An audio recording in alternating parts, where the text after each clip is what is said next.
Hello and welcome back to Belmont Bunch. This week, I'm joined by Tom, the actual host.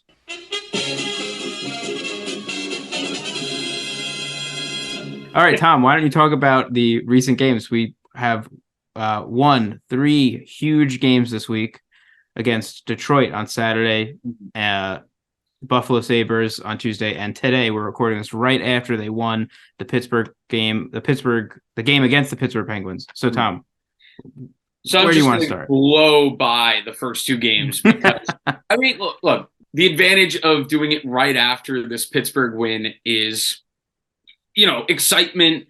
One of the most memorable wins in recent memory. That's redundant, but If we make the playoffs, this is going to be the win that's defining, yeah, this like is the the this is the win that, turnaround. They completed the season, turnaround. yeah. Now they can I think it's hard to say with something like 15 to 17 games left, but it would have been really tough to even think about getting the top wild card if we had lost this game. And for 2 periods, it looked like that's what was going to happen. And despite them, look, they really, really struggled in the first 2 periods. They just hung on. They just hung in there. Um, they they worked incredibly hard in the third period to the point that I was already preparing my statements for this episode to not be that negative. It was gonna. I'll tell you what it was gonna be. The scrapped version of what I was gonna say was they're missing a lot of skill right now without Pajot and Barzy, and how much longer can we expect? Guys like Koivula and those guys aren't even playing. Like Koivula's not playing well, Bailey's not playing well, even though he has points recently. And Holmstrom's been fine, but it's difficult. Like Koivula's probably not really an NHLer, and he's doing his best. So what I was gonna say, if they had lost 3-2, was wow, good push in the third, encouraged by that. The first wild card was going to be tough to get anyway. Now, you got a chance. You won all 4 games against Pittsburgh, which is for Islander fans, it depends on the Islander fan, but for me, that's probably my second most hated team behind the Rangers. Is probably Really? Oh, I wouldn't go that far, but we've I just mean, yeah. we've played them a lot in the playoffs. I think in my Hmm. life we've seen them play them in the playoffs whew, 3 or 4 times. Yeah. So Well, I just as a quick note for that, the main reason that I probably aren't don't hate them as much is because I'm just so red hot at Tampa that for being so good. that's fair. Yeah. But But anyway, just an unbelievable third period effort, even before they had scored a goal. They were pushing. They really were getting all of the chances in the third period. And I mean, they were shooting so many pucks on net. It did not feel like anything I've ever seen before from the Islanders. From yeah, this team. they had some really, really good shifts where they were just chucking pucks at the net. And they had a couple times tonight where they chucked pucks right into defensemen. Like Davi on a Yeah. power play just straight up shot it into a guy with no pressure on him. But Davi redeems himself. I mean, that's a small thing to redeem yourself from. It's not a great play, but it's not like a thing that lingers too long. But Davi with a great pick out on the game tying goal. He's the one that tossed it to the front. I think to me it looks like he saw Anders. It wasn't just like a throw it to the net and hope. He put it onto Anders' stick, and Anders, we talked about it a while ago. I mean, I've been hard on Anders, and I've talked about how his game, it's really hard for that game to age well. He's been really, really good recently. His net front presence is back. That's something that we didn't see for a while. That was a big goal. I can't believe Pittsburgh just let Anders lead just wide open in front of their own net. Of all guys, that's the last guy you want to leave with leave. I'm gonna see myself out. With Why don't you it's leave? like that. He's good on deflections. He's good on net front presence.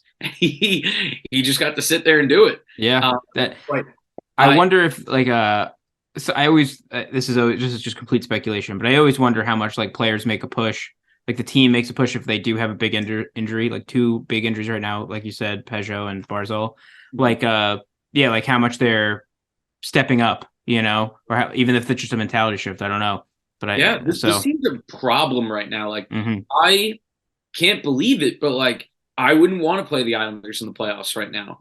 I would much rather play Pittsburgh. Pittsburgh's Breaking news: Tom Croza doesn't want to play the Islanders. well, good thing for me. I don't have to. Exactly, Um, no, they're going to be a bit of a problem for whoever they face because especially it's Boston. funny because Boston is like 30 points ahead of us. They're I 27 know. points up. But look, we know in the playoffs it's a crapshoot. We've seen it before. Tampa Bay getting swept in a year where they were, point wise, way Mhm. ahead of Columbus when they got swept. We see it. We see it. And like maybe not to this level. Boston's 49-8-5. But look, we're not going to go into that series predicting them to win the series, the Islanders. We're just going to, first of all, we're going to be happy to be there, which is, I'm just happy to be here. based on preseason expectations, like, I mean, I had us as what? Probably, I think I had us as like the first team outside the playoffs, something like that. Yeah, I don't remember. And but like as they're playing right now, they're kind of the last. This has just been a complete ramble, but they have really, really, really in the last. So now they're 11-3-3 over the last couple of weeks, a few weeks, or I guess like a month. Well, They the last 10, they're 7-2-1. which is great. And So yeah. they were 10-3-3 coming into tonight, um, in that stretch, and now they're 11-3-3. They are getting enough goals. Like, they're not like filling the net, like they're not putting up 5 and 6, but they're doing enough. Like Hmm. 3 and 4 should win you games with the goaltending we have. I Hmm. saw something that said our goaltending in the last month, we have like a 923 save percentage. It's like far and away the best in the league. Yeah, that's crazy. Like, the combination of things going right at the right time right now is perfect. Hmm. There's a lot of guys stepping up. I don't know how much longer they can survive with Bailey, Holmstrom, and Koivu on the fourth, but it sounds like they're not going to have to do it that much longer. If Pajot comes back, Cizikas can drop back down to the fourth. Hmm. Clutterbuck might be back soon. Clutterbuck, I don't quite know yet, because like you can't take Hudson Fashing out of the lineup. Yeah, not at Like, all. another goal tonight. He powered them in the Buffalo game. He need them to victory. Um, shout out to one of my Islander buddies who texted me right after the game, and he said he's a fascist for Hutch and Fashing. So, Absolutely, me too. mhm. Me Yeah, too. yeah, I have me no too. preference. But so since we have the opportunity and we're doing this with a lot of games live, the Capitals just lost in the shootout to the Devils. So the Islanders now are 6 points up on Florida. Florida being the first team outside the playoffs right now. And Florida only has 2 games in hand. So even if they win both those games, they will be 2 points back of us. So, it's going to be really funny for Sterling because, Florida looks like, I mean, Ottawa's still there too. And Buffalo's starting to fall out of it a little bit. What did we talk about last week about how big the stretch of games is? And they just started off 3-0. Hmm. How Hmm. many points? I think we said we need Well, we like did. 5 to 6 We did. points. Yeah, you were saying if we can get four or five out of the six, like that would be best case scenario, Yeah, or so like far the we've most got we could six hope for. points. What? We've got 6 points already. Yeah, 6 out of 6 points. Yeah. So this is though what you and Sterling had brought up. So we play the Capitals on Saturday at home, which is going to be Like, big. I think the Caps are, they're kind of It's falling big out of it. because it's still a 4 point game, Oh, in that absolutely. sense. Yeah. But And look, but every then we're on a West Coast trip. We're playing the Kings, the Ducks, and San Jose Sharks. So it's yeah. like Oh, I'm that sorry. could No, keep be going. no. I mean, just that could be 3 losses right there. Like the West Coast road trips are just so tough. You took the words out of my mouth. I was going to say exactly that. Like, Hmm. oh man, like I those read the those are script. I know. trap. Those are what we call trap games. Hmm. Because those teams are not good. I mean, the Kings are good. But the last time we played the Kings, we were close. The Kings, out of the teams we played recently, I think had us figured out the best. Mm. They were able to clog us up and not really give us much. But you're gonna have to you have to win those other two games. Yeah, you have to beat. What is a really, really bad Anaheim team. I'll give the Sharks that they're a little bit frisky. They're still not very good, but they're a little bit friskier. Actually, no, they're like the same exact. I didn't even realize they're separated by 1 point. Anaheim's ahead of them. For some reason, I guess I just think, Erik Karlsson's having a great year. I guess, I don't know. I'm like, they should be better, but I mean, they just traded their best player. Oh my goodness, yeah, the Ducks and the Sharks are, yeah, they're terrible. Oh my goodness, I mean, the Ducks goal differential is -100. Yeah, so that's as bad as Boston is good. Yes, and that's incredible. Yeah. I would say, jumping ahead to like how many points we're looking for out of that stretch. Mm-hmm. I'll just go up into the next. Should I go up into the next pod? So 3 games, or should I go all 4 and include all the West Coast? Whatever you want to do. Okay.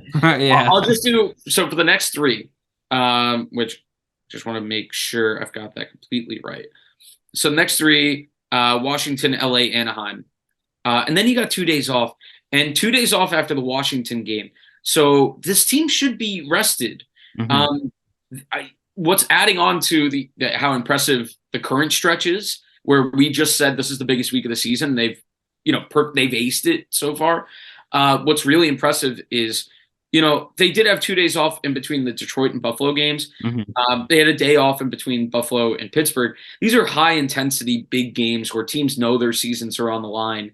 And I'm really proud of the fact that they have really just – I mean, outside of the first 2 periods tonight, just been fantastic. Mm-hmm. And it's interesting. I mean, just go back to the Pittsburgh game quickly. I mean, we had like 4 or 5 power plays. Yeah. And I think we only scored on the first one. Mm-hmm. And it was like a close goal, like the puck barely got over the goal line by Lee. So it's funny because you were saying that what you were going to prepare to say if we had lost the game was going to be, we played hard and blah, blah. But I don't remember. I already forgot what you said. But I was thinking, I was like, man, like this is the story of how special teams like cost you. Like if you're, like their power play has been our Achilles heel for a long time. Mm. But I mean, we technically did get a power play goal, so maybe that's not the strongest argument there.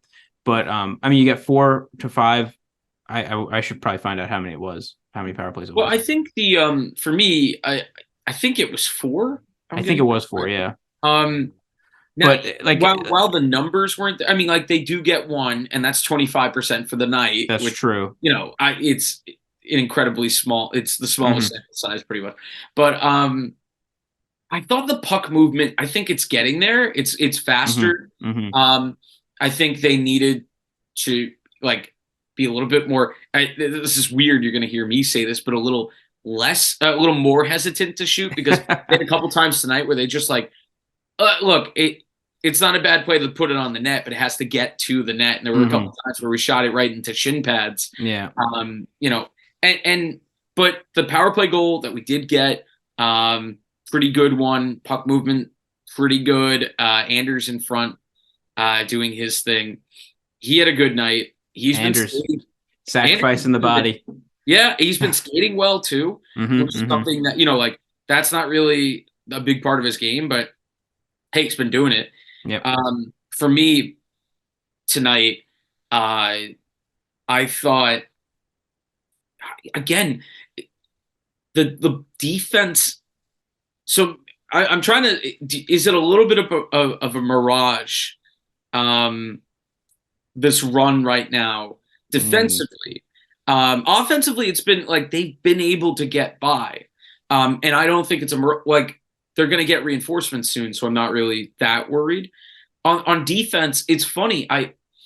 None of the defensemen are really, really sticking out to me for playing that well. Mm-hmm. I think teams have locked it down. Certain players have locked down like big mistakes. Hmm. But tonight they like the first two periods, like a lot of miscommunication, not very good in their own zone. Had like a lot of wayward passes. Romanov had a play where he just tapped it into the slot. Man, it sucks because Romanov's been starting to play better. And I was going to say to Sterling tonight if he was on, but man, Romanov is starting to get there, and he was not good tonight. So like, Yeah. he's generally been playing better. Actually, wait, how old is Romanov? How long has he been in the league? Oh, he's very young. He's only been in the league for a little bit. He's got to be like 22, 23. He is 23. Yeah. Okay, yeah. So, because it's almost like in a different way, giving me vibes of what we were complaining about with Scott Mayfield, a couple years ago. Oh, Scott Mayfield tonight, by the way, 3 penalties. Mm-hmm. Yeah, Scott. That's maybe that's why I was thinking that. But it's just like these mistakes, and then they just get, like it just gets worked out in your game over time. You know what I mean? Yeah, I mean, I hadn't seen a game like this for Scott in a while. And it was pretty rough, committing 3 penalties. Like that's just inexcusable. And they were all real penalties. Man. Oh, Scott's 30. Wow. Yeah. I didn't think he was that old. Oh man, what an old man. Like Sorokin tonight I don't think there were a lot of shots on net, but he didn't have to make any like just stupid saves. Biggest play Sorokin made tonight. The overtime save? The overtime winner. Mm-hmm. So it was funny. We got 2 Islanders below the goal line, and I see Brock at the top, and Brock is nowhere near whatever Penguin was there. And the Penguin player going around the net, he sees it, and it's wide open. And that's like a goal if that gets through, because that's just a rip one-timer. Yeah. Sorokin's going to have to go like hard to his left, and I just don't see that in this America going that hard. But yeah. So wait. So then, if that went the wrong way, if that ended up going in the Islanders net, would you be like ripping on Nelson right now then for not covering a guy? Yes. Like he was cheating in that sense, I guess, right? Like I don't even think he was cheating. He just wasn't. I have to look even worse. Play again. He was accidentally in the right place. Just out of position. Yeah. And he got rewarded for it. Yeah. Ilya, just a heads up play. Actually, let me see if I want to see if Ilya got an assist for that, because I think he absolutely should. He did.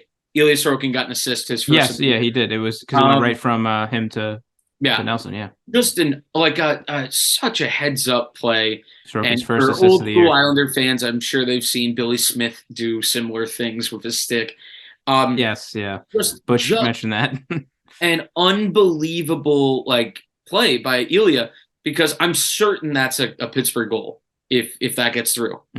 Unbelievable. Maybe we should have Ilya become a winger. Oh, what? We should be a winger. We should put somebody else in goal. Yeah. Unbelievable Got Mayfield stuff from Ilya there. Brock just shooting it, not going to the the forehand, backhand. Which whatever. We saw with Palmieri, who got the previous breakaway. I guess he didn't go too much. He just went straight to the backhand, and he made his too obvious. I didn't have a problem with it. Yeah. It was direct and a little too direct, though. We didn't have to see it in the shootout, thankfully. Yeah, I thought, dude, as soon as we got the overtime, as soon as we got the game tying goal in regulation, I was like, okay, it's gonna go to a shootout and we're gonna lose, But it was still at that point, it's just so crazy that we got the game tying goal that I didn't care. Yeah. I mean, look, I was just ecstatic to get that point, and to get both is just unbelievable.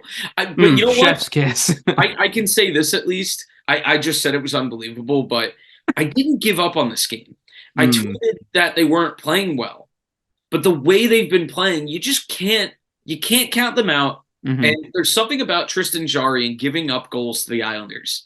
He just has nightmares against the Islanders. And it's not like any one in particular tonight was egregiously bad, but he got a piece of all 3 goals. And especially the first and the third barely trickled over, or I think it was the first and third, barely trickled over the goal line. From what I see, because last year his statistics were very good. His stats tend to be good, but he can't play the Islanders. He struggles against the Islanders, and he's kind of got a little bit of Marc-Andre Fleury in him, which I know Pittsburgh fans will kill me for that comparison because Fleury obviously a better goalie in his prime, but Fleury would have just these awful goals he would give up. And Tristan Jarry is kind of like that. I don't know if you noticed, but like every time he touches the puck with a stick, he gives it away. Just stay in your net at that point. You literally are you'd be better off with the Islanders having the puck behind the net than you are when you throw it to us in the middle of the slot, Tristan. Yeah. Yeah, no, I give him that advice. I remember being confused. Like he came out of his net like a couple times when there was obviously his, Pittsburgh players near him. Like they could have gotten the puck. It was just like I don't know if it's just an impulse. I don't know. Whatever. Yeah. Very interesting. What's especially fun for that win is, Pittsburgh just came off a game where they were down 4-0 and won 5-4. And you've just put a terrible feeling in Pittsburgh. Pittsburgh was probably starting to, like, if I put myself in their shoes, if I were You're welcome, Pittsburgh. Yeah. If I were a Pittsburgh fan coming off of that win and the way they played the first two periods against the Islanders tonight, I would have been saying, hey, here on PPP Arena Bunch, I don't know. Here on Penguins Posse. Penguin Posse. Yeah, there we go. That, the Penguins, wow, we're starting to get going. We erase a 4-goal deficit. Now we're beating up on the Islanders. And they just, I like, for everything the Penguins did right in the first two periods, they just moved the puck fast and the Islanders couldn't keep up and the Islanders were struggling to get their feet moving in the first two periods. Pittsburgh just didn't put any pressure on in the third. The best thing they should have done was keep the forecheck going and keep the puck in our zone. And it felt like they were okay with absorbing pressure and letting the Islanders get back into the game. And, they allowed the Islanders to really start caving them in their own zone. And just like, that's just such a demoralizing loss if you're Pittsburgh. Real chance to, if this goes the other way and they win in regulation, we're sitting on 74 points. And Pittsburgh would have 3 games in hand ahead of us by a point. So, like, you would start to be like, all right, I mean, like, we're not going to get the first wild card as the Islanders. But now, like, that is a dream that you can have. Games in hand, we've seen, last year we were pro games in hand. Yes, exactly. The past couple years, we were pro games in hand, but last year, especially because that was when UBS opened. And that's all we had. Yeah, that's all we had. This year, like the other teams of the teams with the games in hand, which is good for us because it also means, our schedule is going to be a little bit more staggered. Other teams are going to be playing back-to-backs, and I think we still have 1 or 2 left. Let's take a look at the schedule. We have the 2 on the West Coast next week, so against the LA, then Anaheim. And then the following week, we have back-to-back Columbus and then Buffalo. And then that's it. So, yeah, just 2 more back-to-backs. Yeah. So, and I know the Islanders have one of the easier schedules by record. Like you said, that can be deceptive because a West Coast trip. Yeah, well, because of the West Coast trip. Oh, yeah. Oh, the West Coast trip. Yeah. Yeah. For sure. So, like, because those are the teams listed as easy in the schedule outside of LA. Those are 2 of our remaining easy games. But, road games, not necessarily easy. Going out west isn't easy. I think it's a little bit easier when, momentum or morale is high. Based on, these wins that they're pulling off. They were down 1-0 in the Detroit game and scored 4 third-period goals. Now, that game was not like this game as much because, well, first of all, like, we took the lead first tonight and then gave it back. In the Detroit game, we were playing great. It was just we were just getting goalied for a while, and then the floodgates opened in the third, and that was a game. We've had a bunch of games recently that like kind of put teams away. I think the win over Detroit kind of started to put Detroit out of it. Detroit's been playing really poorly, and it would have been something big for them to get a win against the Islanders on the road. In a game where they weren't playing well and they couldn't hold on in the third. And now Detroit, is like 9 points back with only 3 games in hand. Like you can't like you just can't count on these teams to win all of those games in hand. They haven't been playing that well. Like uh Buffalo gave up 10 goals tonight. I talked about Buffalo. They can't keep the puck out of their net. And that's why I wasn't as worried about them as like a rival in the playoff chase. I wanted them, if we weren't going to get in, to get in. But they're starting to fall out of it, just giving up goals left and right. Ottawa just like has been playing really well, and then out of nowhere lost 5-0 to one of the worst teams in the league in Chicago. Like you just and that's a warning sign for the Islanders in their games against Anaheim and San Jose. Can't take that easy. Teams, the records are really bad, but teams can start to get something going near the end of the year. There's always one or two teams that screw up their lottery odds. That like teams that are already out of it are gonna like randomly start winning. Chicago started doing that, and like stop doing that. You're gonna screw yourselves out of like great prospects. Obviously, you can't tell the players not to care. Best you can do in a tank is just put bad players on the ice and hope they play bad. Which hasn't worked for the Jets. So, I mean, the Jets do an interesting thing. The Jets put good players out there last year and still lost. But so we're by the way, we're 5 points back of the Rangers. The Rangers. I was thinking about bringing this up. Yeah. So we're 5 points back, but they have 3 games at hand. Yeah. So we just got done talking about the games. Actually, you know what? Let's take a gander over to the Rangers' schedule. All right, let's indulge ourselves over here. Who are the Rangers playing? So right now, they just won tonight against the Canadiens in a shootout. Yeah. They're playing Buffalo on Saturday and then Pittsburgh on Sunday. We got to root for them. Yeah. So it's kind of like it's one. Oh my God, they have 3 games against Pittsburgh in 1 week. Look at their schedule. It's Pittsburgh on this upcoming Sunday, March 12th. Then the Capitals on Tuesday, Pittsburgh on Thursday, Pittsburgh on Saturday. So it's kind of like this. We either want them to win all of them or lose all of them. So like that way we can either leapfrog them or they can do the work of giving us room. We want them to lose all those games to Pittsburgh, but we want Pittsburgh to lose every other game against everybody else. We want to give Pittsburgh those wins, but I mean, look, if we just continue to play the way we're playing, and it's tough. You know what? We're just going to have to deal with it either way. Of course, yeah. Pittsburgh has games in hand on us. The Rangers have games in hand. Let's just hope one team sweeps that series. Whatever, doesn't matter which way. We got to hope for no overtime, and one of those teams steamrolls to 3 straight wins. Because that way, I mean, if Pittsburgh wins all 3 of those games, we can start to, I guess for us, we'll have to stay hot, but, we could see the Rangers fall to the 8th seed. We could see the Rangers have to play Boston. That would be a treat. I don't know how likely it is. The Rangers would have to really, really fall apart, but they haven't been playing well. And they just got by against one of the worst teams in the league tonight.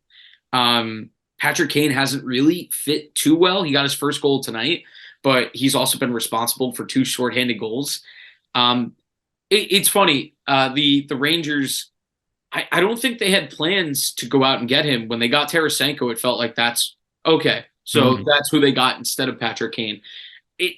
Patrick Kane straight up forced his way onto the Rangers. Like the Rangers, I can't fault them. The Rangers were like, hey, this guy's begging to be on our team. And we're probably not going to have to give up anything because Chicago has no leverage and Patty Kane has no trade clause and he can do whatever he wants. And so, like, yeah, I mean, for the millionth time, the Rangers had a player bitch and moan onto their team, which is hilarious because, the Islanders, it's such a pain in the ass. We always have to fight for every player. And like, we have a tough time getting guys in free agency. The Rangers literally have guys like begging to be on the team just because they want to play in the city. But maybe that'll be their downfall. It's like, a tower built on sand or whatever. I don't know. But look, I don't think Patty Kane was the solution. I mean, like, you're not going to say no to acquiring him for basically free, but I think the Rangers should have been more invested in getting a little bit of defensive help. They didn't do that. So they're a little bit vulnerable right now. Like they're not going to miss the playoffs, but they could drop some seeding, and that's going to matter. Because I'm sure if you're the Rangers, you'd rather play. I mean, you're going to play somebody difficult. The East is a juggernaut. Like, there's nobody in the East you want to play. Mm-hmm. I think. I mean, I would say Um, out of any season, though, out of any recent season, this has been the season where most of the teams have been worse. I mean, Pittsburgh. I mean, I guess the Rangers and the Devils have been better. I'm trying to get back to the standings here. Here we go. well, I mean, Yeah, just like nobody. There's nobody that I look at and they're like, every year there's usually like a team or two that you're like, that's a sitting duck come playoff time, and I'm sure, for a little while, like whoever occupied the last wild card spot looked like that. mm-hmm. But I mean, like, even if Pittsburgh finishes as the last wild card, and I've already made my voice clear now today that I think if the Islanders are the 8 seed, that Boston's not just going to trounce us if we continue to play like this and we get our guys back.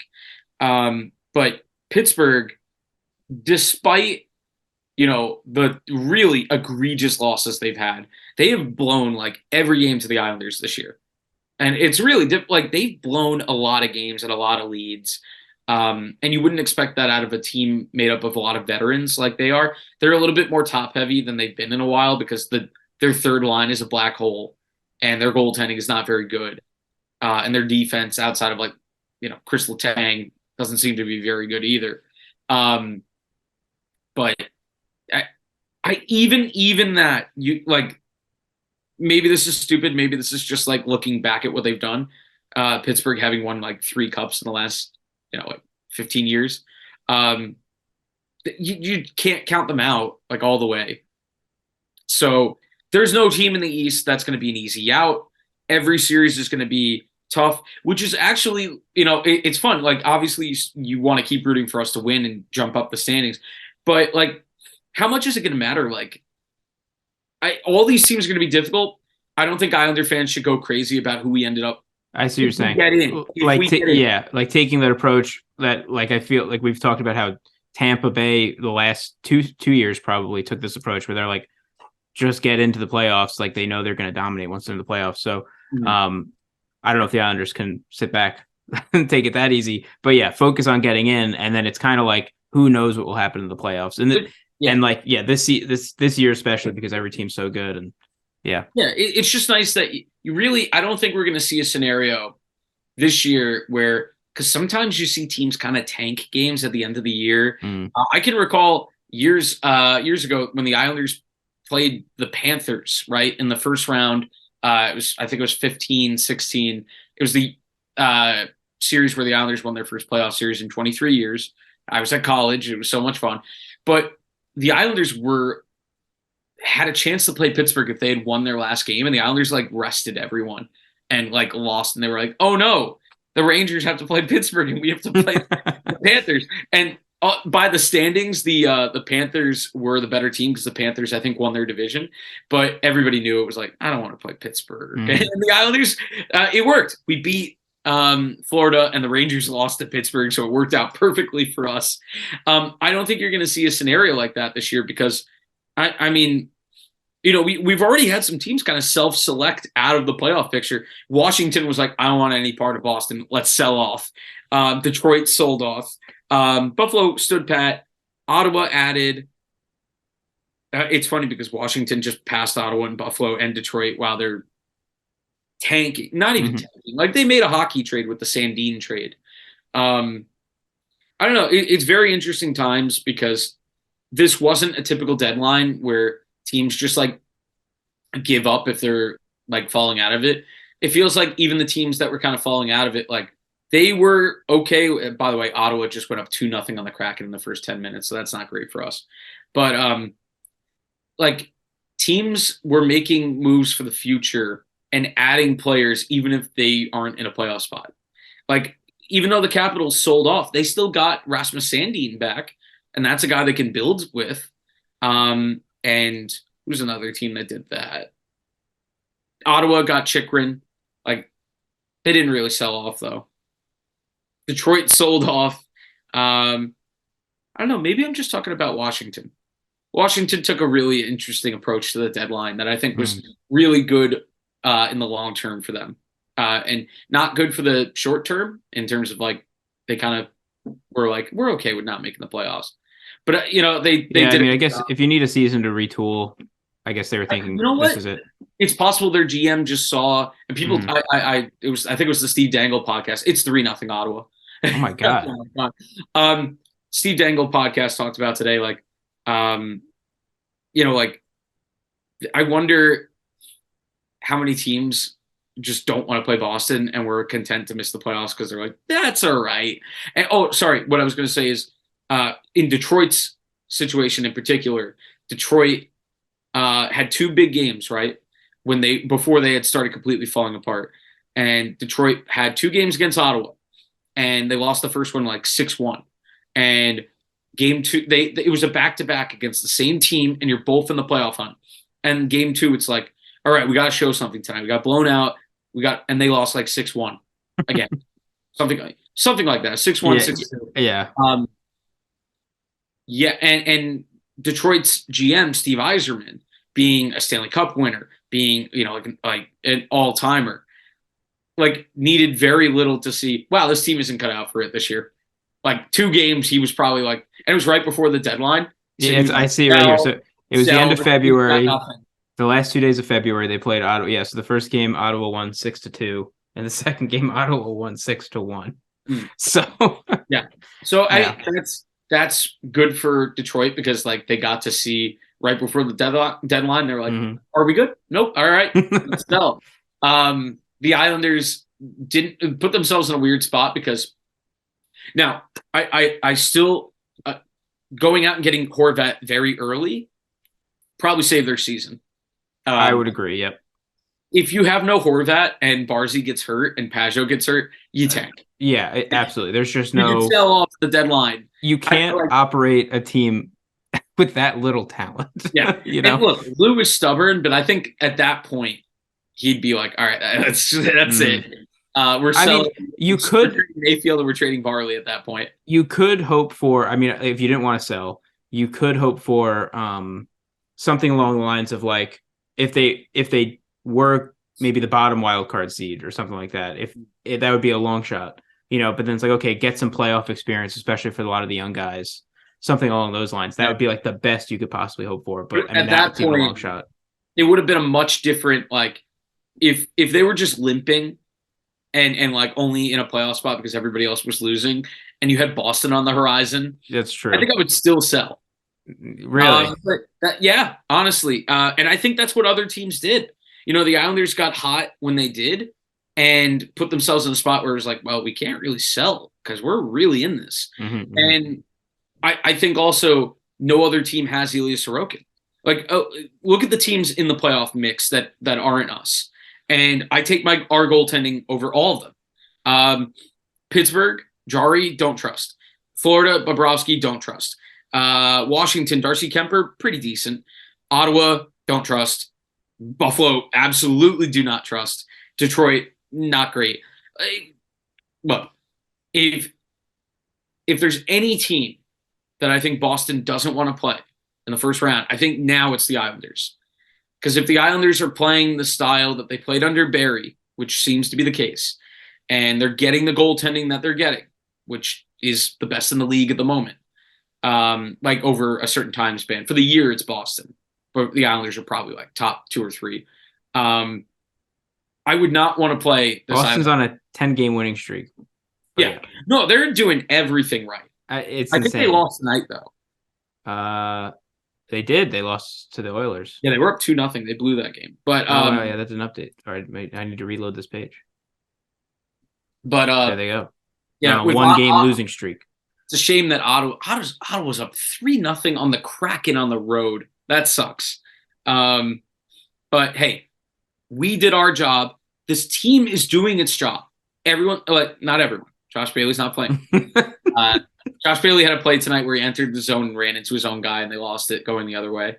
There was also like one of those plays I saw Josh Bailey do tonight where he was like he wasn't in the slot, but he passed it through this in the offensive zone. He passed it through the slot, kind of like into the high slot. And just like there was a million guys blocking the pass, it's just Yeah. like, where's that I think I high know IQ exactly. play that I hear, So No, absolutely. That was one of the plays that I remembered when I was saying like, wow, a lot of like just wayward passes, mhm. like like really low percentage passes.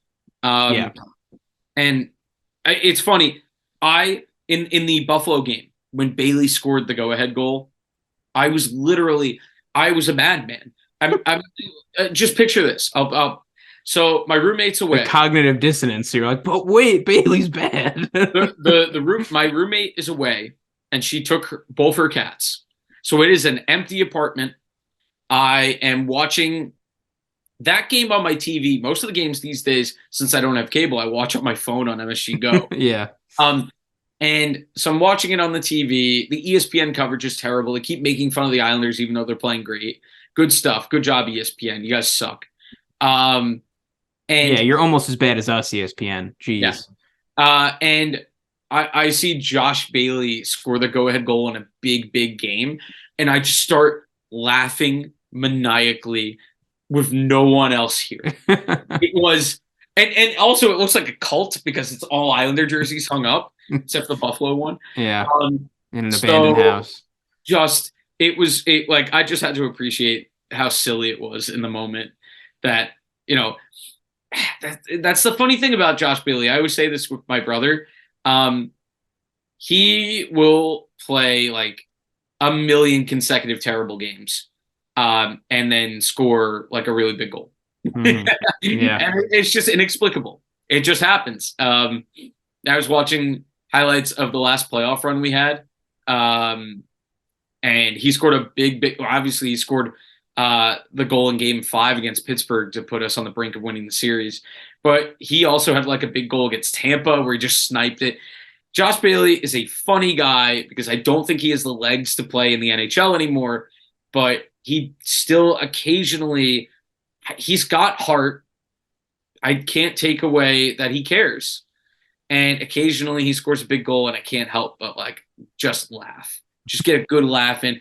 Because I know also like look, I'm not a delusional fan. I give credit where it's due. I also know there are some fans that are like he still sucks. And I'm like, no, I agree.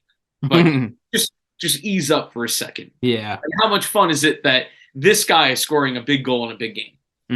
It's hilarious. It's almost like sometimes when the fourth line is producing or so like it's not that it's not possible, but it's just like it's not expected. You can't like count on it, Yeah. That might have been the most condescending thing I've ever said. Like to a professional ice this is a professional player. Yeah. Who's like in elite shape. He's an elite winger, of course. Like it's funny. I said tonight on Twitter, somebody said, well, at this point, I think Mayfield is more annoying for me. The Kraken just scored. I think Mayfield's more annoying for me than Bailey. Somebody said that, which I thought was a fairly hot take. I know in the moment, like of course, getting three penalties, yeah. And Josh Bailey has scored like I think 2 goals in 3 games or something like that, or is maybe 2 points in 3 games coming into tonight. Because I want to say he had a point in the game before. I'm blanking on it right now, but he scored right near the trade deadline. He scored. Wait, okay, so he had a assist in the Minnesota game, and a goal in the Minnesota game, an assist in the Detroit game, and a goal and an assist in the Buffalo game. Wow, yeah. So that's funny because I haven't been like terribly impressed even during this run, but you can't question like I'm just gonna enjoy the production. Absolutely, playing on the fourth line, he's finding a way to get points. I mean, it sucks because he's going to play. Like, there's no way they're going to sit him now. So when guys come back, I'm really curious to see what happens. Like how they shuffle the lines. People were really hard on Engvall really quickly, and I was like, it's only been a couple games. Like we got to see a little bit more. And then tonight, it wasn't really that I didn't think he played well. It was that he barely was out there. Mm-hmm. And if he's not able to win the coach's trust over. If he's not going to play much, look, we're already really taxing Brock who is 10 points up. I mean, I know Barzal's injured, but he's 10 points up on Barzal. They're Yeah, normally like pretty he's 12 points up on Barzal. yeah. Yeah. They're normally But pretty like close to each other, so he's really been taking it away.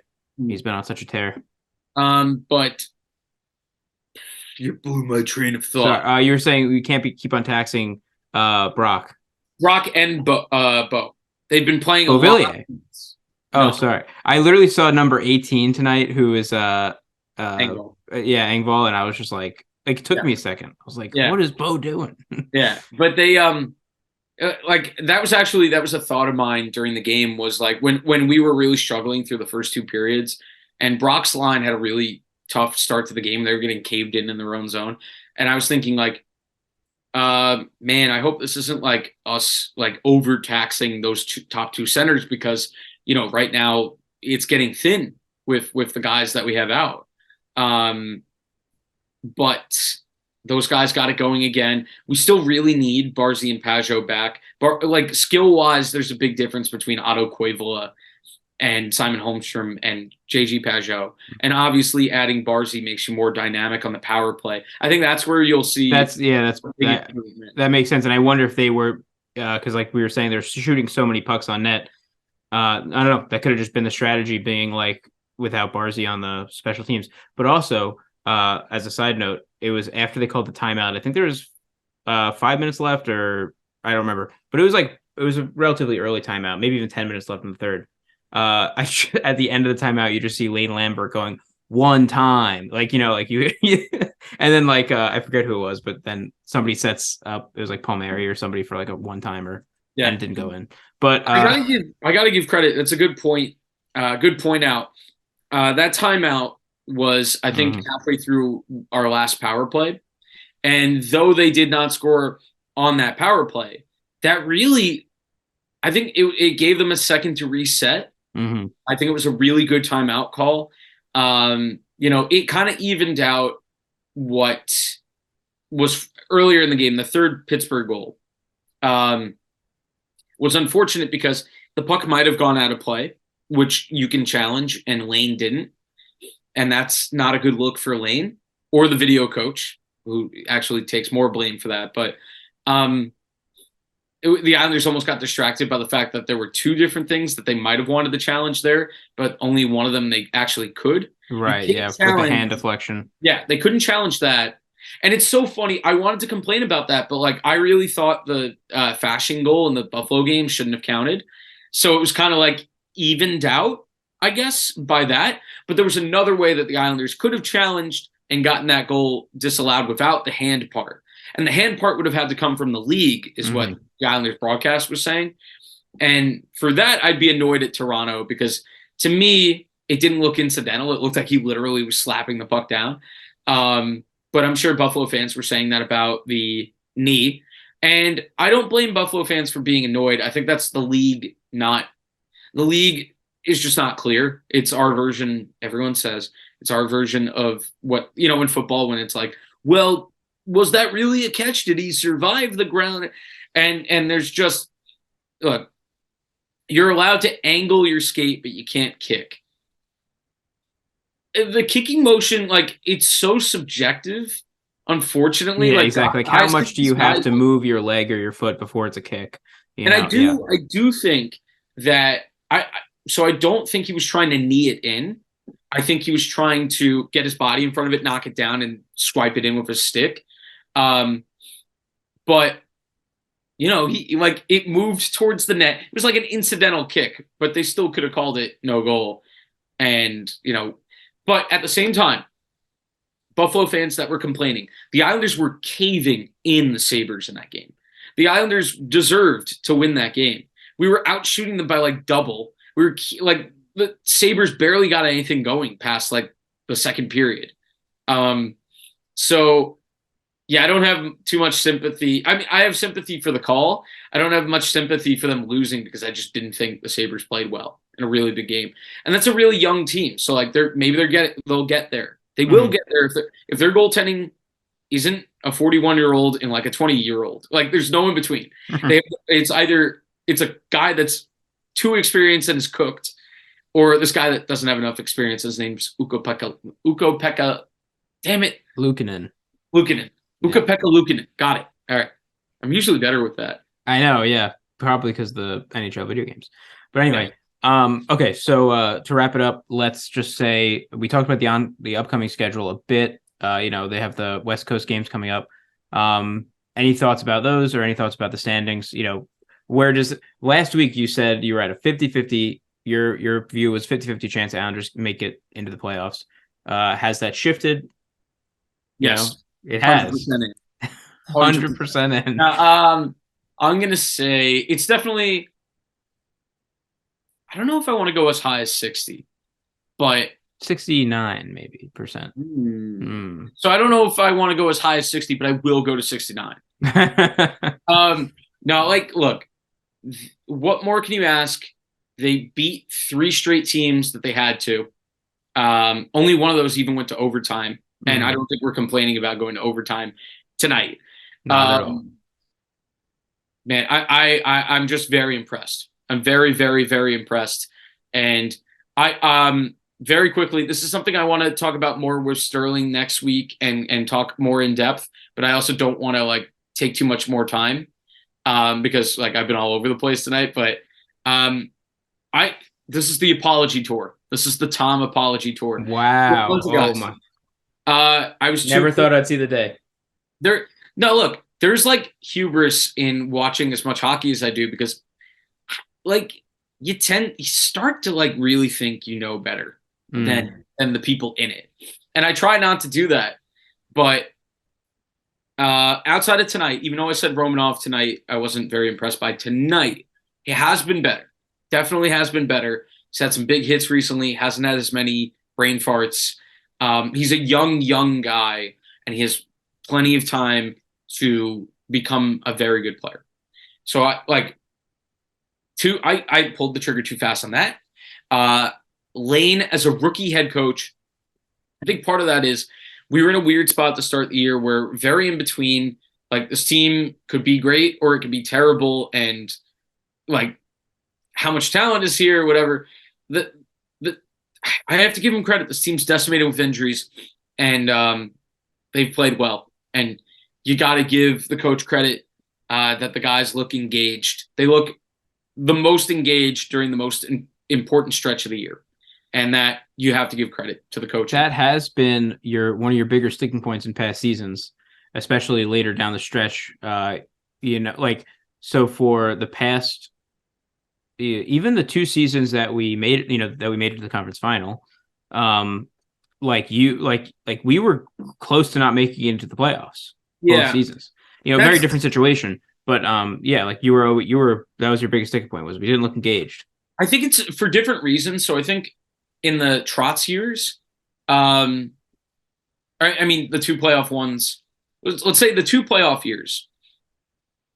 No, let's say, look, in general, I think everybody agrees. Most people agree the Trotz system is so physically demanding that it's very difficult to play a full 82 and play that grinded out style.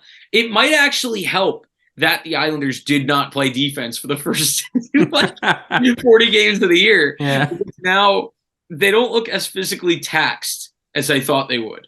The first 2 periods tonight, they looked a little bit taxed.